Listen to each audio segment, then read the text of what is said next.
ने ठंडी आह भरी और सोचने लगे, क्या यह ऋण कभी सिर से न उतरेगा। वे गरीब थे परंतु दिल के बुरे न थे। वे चाहते थे कि जिस तरह भी हो अपने यजमान लाला सदानंद का रुपया अदा कर दें। शादी राम ने पैसा पैसा बचाकर 80 रुपए जोड़ लिए। उन्हें लाला सदानंद के 500 रुपए देने थे। उनका लड़का लगातार 4 महीने बीमार रहा। पैसा पैसा करके बचाए हुए रुपए दवा में उड़ गए। पंडित शादी राम ने सिर पीट लिया। अब चारों ओर फिर अंधकार था। उसमें प्रकाश की हल्की सी किरण भी दिखाई न देती थी। लाला सदानंद किसी काम से पंडित शादी राम के घर गए। उनकी अलमारी में कई 100 बंगला, हिंदी और अंग्रेजी की मासिक पत्रिकाएं देखकर बोले, यह क्या है पंडित जी? पुरानी पत्रिकाएं हैं। बड़े भाई को पढ़ने का शौक था, वही ये पत्रिकाएं मंगवाते थे।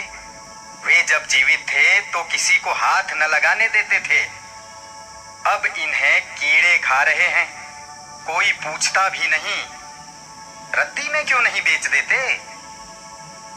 इनमें चित्र हैं। जब कभी बच्चे रोने लगते हैं तो एक आध निकाल कर दे देता हूं। बच्चों का दिल बहल जाता है। तो जरा देखें कैसे चित्र हैं। पंडित शादी राम ने कई सुंदर और रंगीन चित्र दिखाए। लाला सदानंद कुछ देर तक उलट पलट कर देखते रहे। सहसा बोले, ये चित्रकला के बढ़िया नमूने हैं। अगर किसी शौकीन को पसंद आ जाएं तो 1000-2000 रुपए बड़ी आसानी से कमा सकते हैं। पंडित शादी राम ने एक ठंडी सांस भरकर कहा, ऐसे भाग्य होते तो यूं धक्के न खाता फिरता। एक काम करें, क्या आज बैठकर जितनी अच्छी अच्छी तस्वीरें हैं सबको अलग छांट लें। लाला सदानंद के कहने से पंडित जी दिन भर बैठकर तस्वीरें छांटते रहे।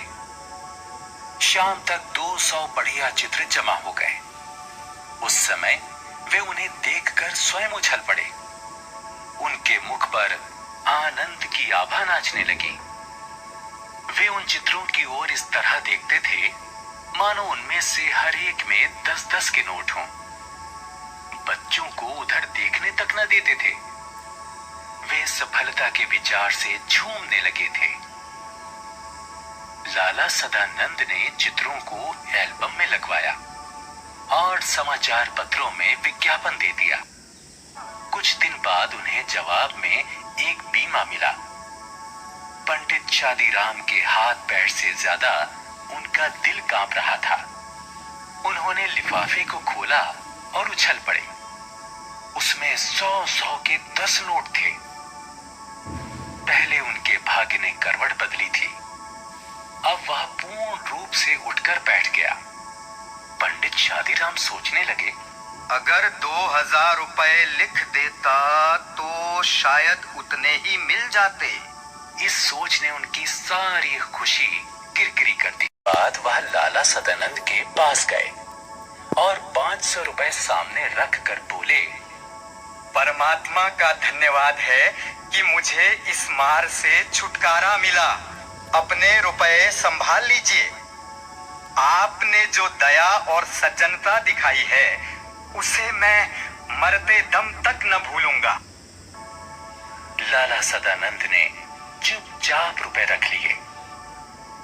मनुष्य रुपए देकर भी ऐसा प्रसन्न हो सकता है, इसका अनुभव उन्हें पहली बार हुआ। 6 महीने बीत गए।